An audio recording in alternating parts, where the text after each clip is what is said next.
حضرت ابراہیم علیہ السلام کے بیٹے حضرت اسماعیل علیہ السلام تھے۔ حضرت اسماعیل علیہ السلام کے 12 بیٹے تھے۔ ان کی نسل اس قدر ہوئی کہ مکہ مکرمہ میں نہ سما سکی اور پورے حجاز میں پھیل گئی۔ ان کے ایک بیٹے کدار کی اولاد میں عدنان ہوئے۔ عدنان کے بیٹے مہد اور پوتے کا نام نزار تھا۔ نزار کے 4 بیٹے تھے، ان میں سے ایک کا نام مزر تھا۔ مزر کی نسل سے قریش بن مالک پیدا ہوئے، یہ فہر بن مالک بھی کہلائے۔ قریش کی اولاد بہت ہوئی، ان کی اولاد مختلف قبیلوں میں بڑھ گئی۔ ان کی اولاد سے کسی نے اقتدار حاصل کیا۔ کسی کے آگے 3 بیٹے ہوئے، ان میں سے ایک عبد مناف تھے، جن کی اگلی نسل میں سے ہاشم پیدا ہوئے۔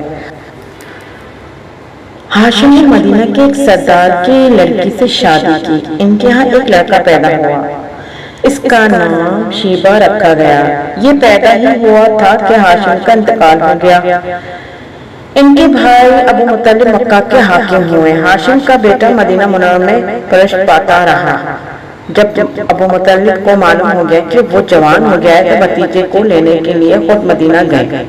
اسے لے کر مکہ مکرمہ پہنچے تو لوگوں نے خیال کیا یہ نوجوان ان کا غلام ہے۔ مطلب نے لوگوں کو بتایا یہ ہاشم کا بیٹا اور میرا بھتیجا ہے۔ اس کے باوجود لوگ اسے مطلب کا غلام ہی کہنا شروع کر دیا۔ اس طرح شیبہ کو عبد المطلب کہا جانے لگا۔ انہیں عبد المطلب کے ہاں ابو طالب، حمزہ، عباس، عبداللہ، ابو لہب، حارث، زبیر، زرار، عبد الرحمن پیدا ہوئے۔ ان کے بیٹے عبداللہ سے ہمارے نبی حضرت محمد مصطفیٰ صلی اللہ علیہ وسلم پیدا ہوئے۔ عبد المطلب کے تمام بیٹوں میں حضرت عبداللہ سب سے زیادہ خوبصورت اور سب سے زیادہ پاک دامن تھے۔ عبد المطلب کو خواب میں زمزم کا کنواں کھودنے کا حکم دیا گیا، یعنی حضرت اسماعیل علیہ السلام کے کنویں کو۔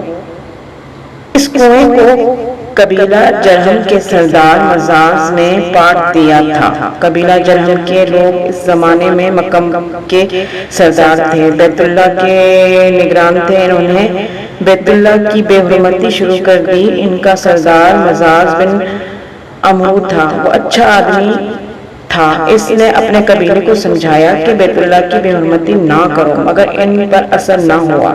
جب مزاج نے دیکھا کہ ان پر کوئی اثر نہ ہوا تو قوم کو اس کے حال پر چھوڑ کر وہاں سے جانے کا فیصلہ کیا۔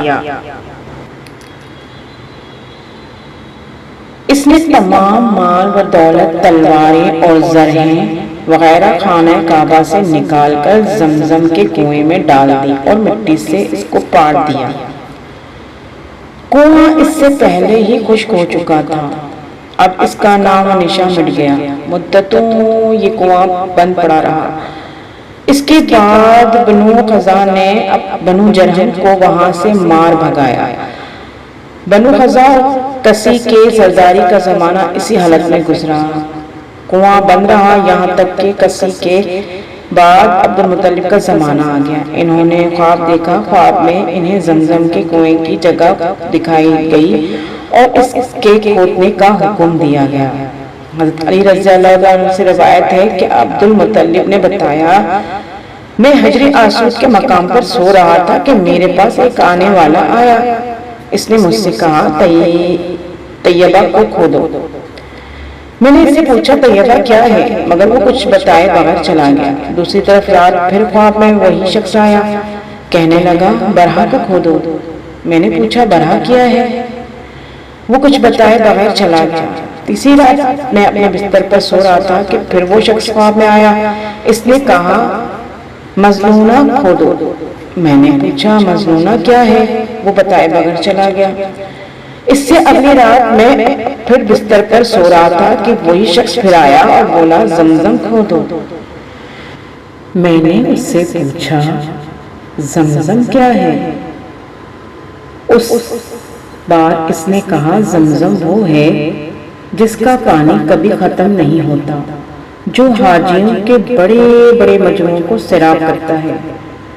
عبد المطلب کہتے ہیں میں نے اس سے پوچھا یہ کنواں کس جگہ ہے، اس نے بتایا جہاں گندگی اور خون پڑا ہے اور کوا ٹھونگے مار رہا ہے۔ دوسرے دن عبد المطلب اپنے بیٹے حارث کے ساتھ وہاں گئے۔ اس وقت ان کے ہاں یہی ایک لڑکا تھا۔ انہوں نے دیکھا وہاں گندگی اور خون پڑا تھا اور ایک کوا ٹھونگے مار رہا تھا۔ اس جگہ کے دونوں طرف بت موجود تھے اور یہ گندگی اور خون دراصل ان بتوں پر قربان کیے جانے والے جانوروں کا تھا۔ پوری نشانی مل گئی تو عبد المطلب کدال لے آئے اور کھدائی کے لیے تیار ہو گئے، لیکن اس وقت قریش وہاں آ پہنچے۔ انہوں نے کہا، اللہ کی قسم ہم تمہیں یہاں کھدائی نہیں کرنے دیں گے۔ تم ہمارے ان دونوں بتوں کے درمیان کنواں کھودنا چاہتے ہو جہاں ہم ان کے لیے قربانیاں کرتے ہیں۔ عبد المطلب نے ان کی بات سن کر اپنے بیٹے حارث سے کہا، تم ان لوگوں کو میرے قریب نہ آنے دو، میں کھدائی کا کام کرتا رہوں گا، اس لیے کہ مجھے جس کام کا حکم دیا گیا ہے میں اس کو ضرور پورا کروں گا۔ قریش نے جب یہ دیکھا کہ وہ باز آنے والے نہیں تو رک گئے۔ آخر انہوں نے کھدائی شروع کر دی۔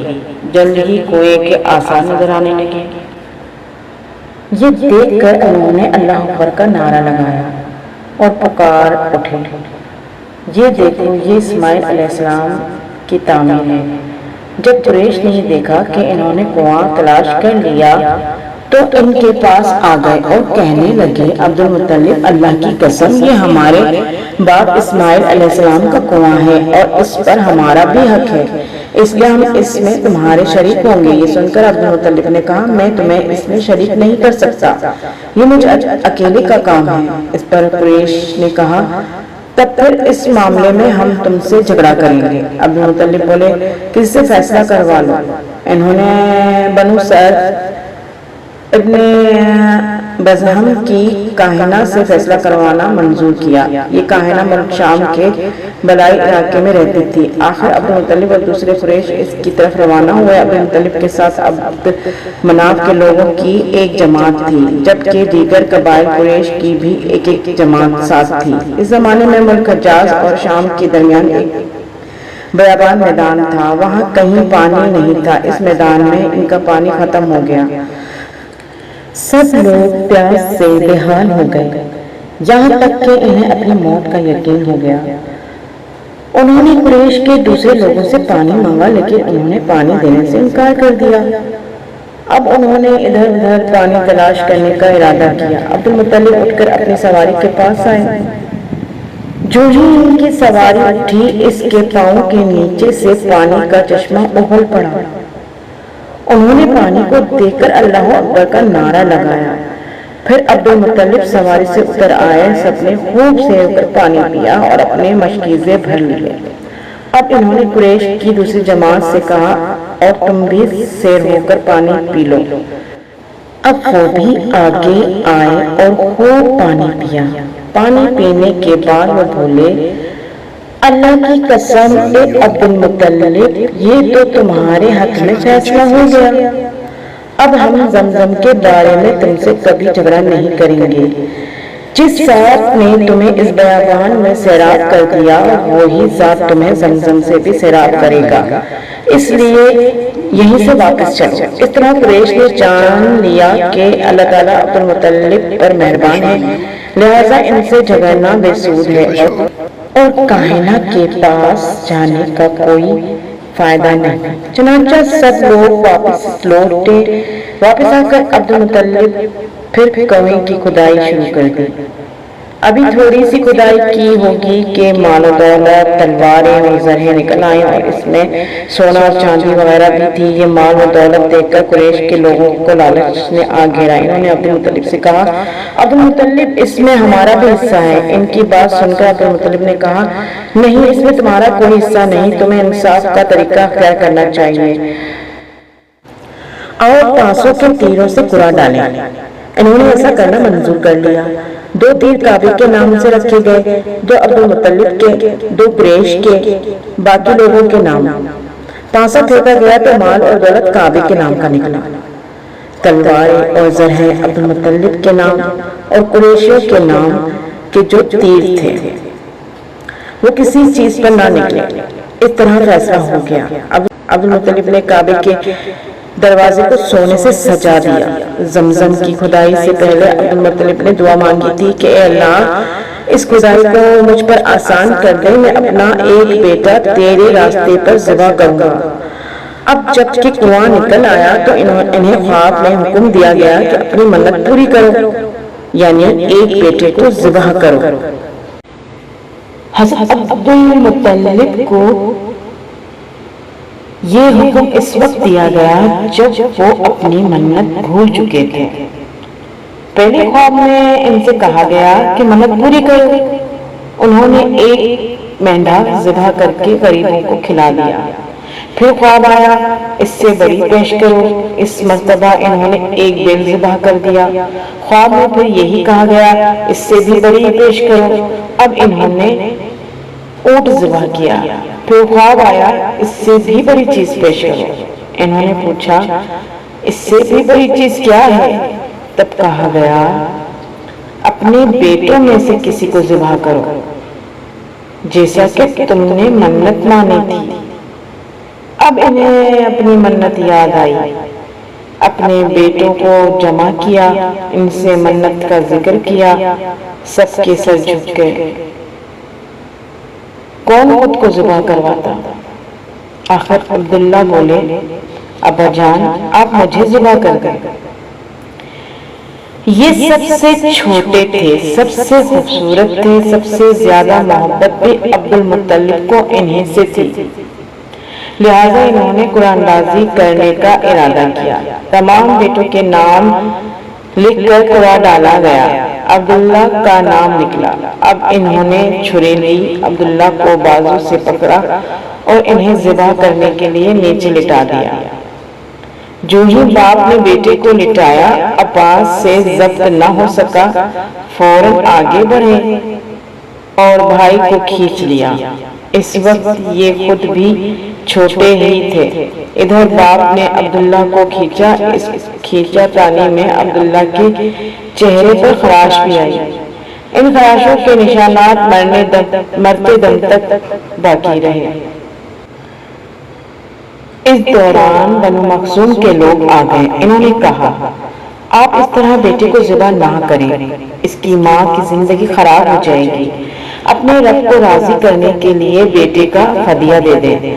اب یہ سوال تھا کہ فدیہ کیا دیا جائے۔ اس کی ترکیب یہ بتائی گئی کہ کاغذ کے ایک کاغذ پر 10 اونٹ لکھے جائیں، دوسرے پر عبداللہ کا نام لکھا جائے۔ اگر 10 اونٹ والی پرچی نکلے تو 10 اونٹ قربان کر دیے جائیں، اگر عبداللہ والی پرچی نکلے تو 10 اونٹ کا اضافہ کر دیا جائے، پھر 20 اونٹ والی پرچی اور عبداللہ والی پرچی ڈالی جائے۔ اب اگر یہ 20 اونٹ والی پرچی نکلے تو 20 اونٹ قربان کر دیے جائیں، ورنہ 10 اونٹ اور بڑھا دیے جائیں۔ اس طرح 10 کر کے اونٹ بڑھاتے جائیں۔ عبد المطلب نے ایسا ہی کیا، 10 اونٹ بڑھاتے چلے گئے، ہر بار عبداللہ کا نام نکلتا چلا گیا، یہاں تک کہ اونٹوں کی تعداد 100 تک پہنچ گئی۔ تب کہیں جا کر اونٹوں والی پرچی نکلی۔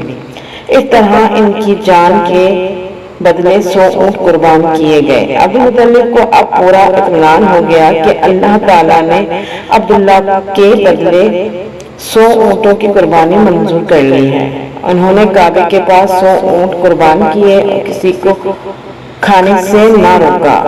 سب انسانوں، جانوروں اور پرندوں نے ان کو کھایا۔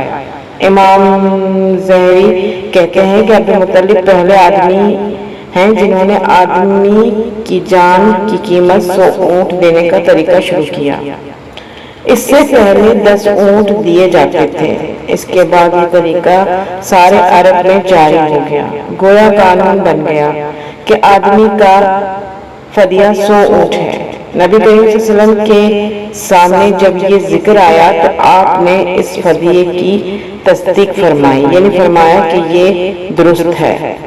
اور اسی بنیاد پر نبی کریم صلی اللہ علیہ وسلم فرماتے ہیں میں 2 ذبیحوں یعنی حضرت اسماعیل علیہ السلام اور حضرت عبداللہ کی اولاد ہوں۔ حضرت عبداللہ قریش میں سب سے زیادہ حسین تھے، ان کا چہرہ روشن ستارے کی مانند تھا، قریش کی بہت سی لڑکیاں ان سے شادی کرنا چاہتی تھیں، مگر حضرت عبداللہ کی حضرت آمنہ سے شادی ہوئی۔ حضرت آمنہ وہب بن عبد مناف بن زہرہ کی بیٹی تھی۔ شادی کے وقت حضرت عبداللہ کی عمر 18 سال تھی۔ یہ شادی کے لیے اپنے والد کے ساتھ جا رہے تھے۔ راستے میں ایک عورت کعبے کے پاس بیٹھی نظر آئی۔ یہ عورت ورقہ بن نوفل کی بہن تھی۔ ورقہ بن نوفل قریش کے ایک بڑے عالم تھے۔ ورقہ بن نوفل سے ان کی بہن نے سن رکھا تھا کہ وقت کے آخری نبی کا ظہور ہونے والا ہے، اور ان کی نشانیوں میں سے ایک نشانی یہ ہوگی کہ ان کے والد کے چہرے میں نبوت کا نور چمکتا ہوگا۔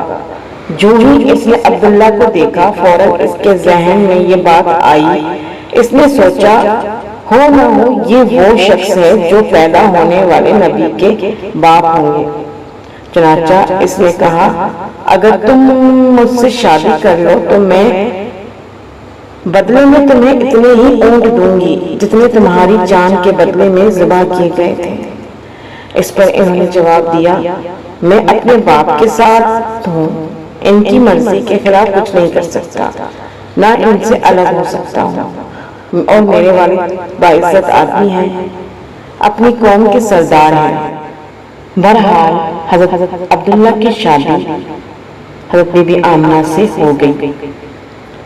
آپ قریش کی عورتوں میں نسب اور مقام کے اعتبار سے افضل تھیں۔ حضرت آمنہ حضرت عبداللہ کے گھر آ گئی۔ آپ فرماتی ہیں جب میں ماں بننے والی ہوئی تو میرے پاس ایک شخص آیا، یعنی ایک فرشتہ انسانی شکل میں آیا۔ اس وقت میں جاگنے اور سونے کے درمیان کی حالت میں تھی۔ عام طور پر اس حالت کو غنودگی کہا جاتا ہے۔ اس نے مجھ سے کہا تمہیں معلوم ہے تم اس امت کی سردار اور نبی کی ماں بننے والی ہو۔ اس کے بعد وہ پھر اس وقت آیا جب نبی صلی اللہ علیہ وسلم پیدا ہونے والے تھے۔ اس مرتبہ اس نے کہا جب تمہارے ہاں پیدائش ہو تو کہنا میں اس بچے کے لیے اللہ کی پناہ چاہتی ہوں، ہر حسد کرنے والے کے شر اور برائی سے۔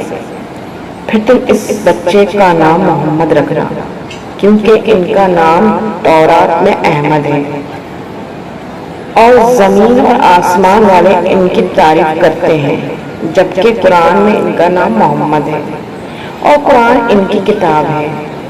ایک روایت کے مطابق فرشتے نے ان سے یہ کہا تم وقت کے سردار کی ماں بننے والی ہو۔